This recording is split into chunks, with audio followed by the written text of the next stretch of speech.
For decades, selling a home in America came with one unavoidable reality: capital gains tax. But quietly, behind closed committee rooms in Washington, a new bill is being discussed that could eliminate capital gains taxes on home sales entirely. On paper, it sounds like a gift, a relief for retirees, a win for homeowners, a boost for mobility. But history shows something else. Whenever Washington removes friction from housing, prices don't stabilize, they distort. And this bill may not help the people it claims to protect.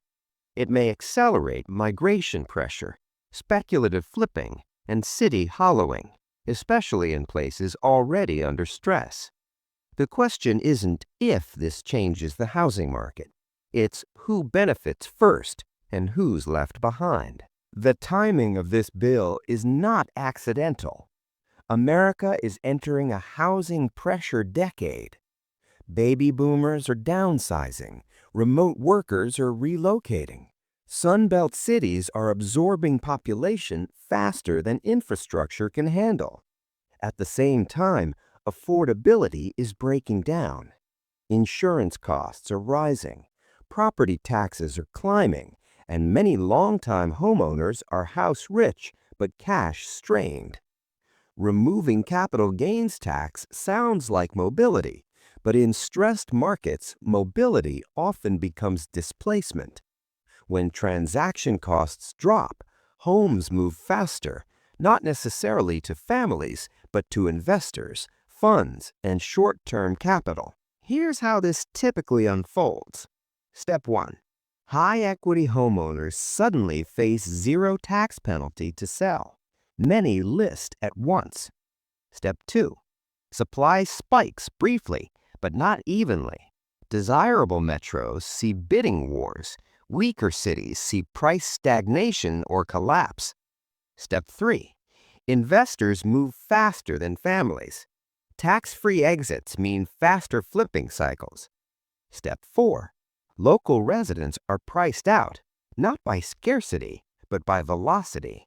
Cities already seeing outmigration, parts of Illinois, upstate New York, sections of California, risk losing long-term residents faster than they can replace them.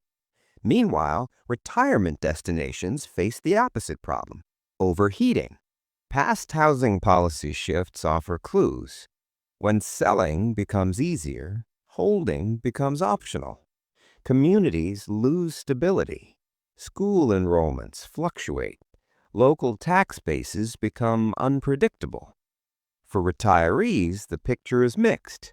Yes, more cash at exit, but also higher replacement costs wherever they move next.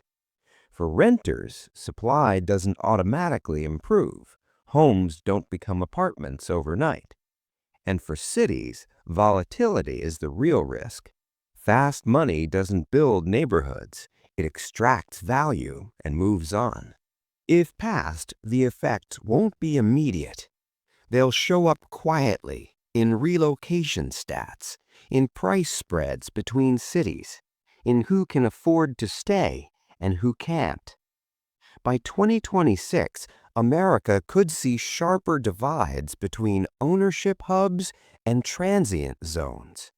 Not a crash everywhere, not a boom everywhere, but a market that moves faster than policy can manage. This bill isn't about taxes alone. It's about who the housing market is designed for next. Speed favors capital. Stability favors communities.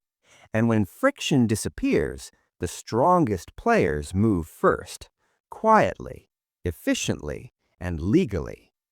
The real consequences won't make headlines. They'll show up in the places people leave behind.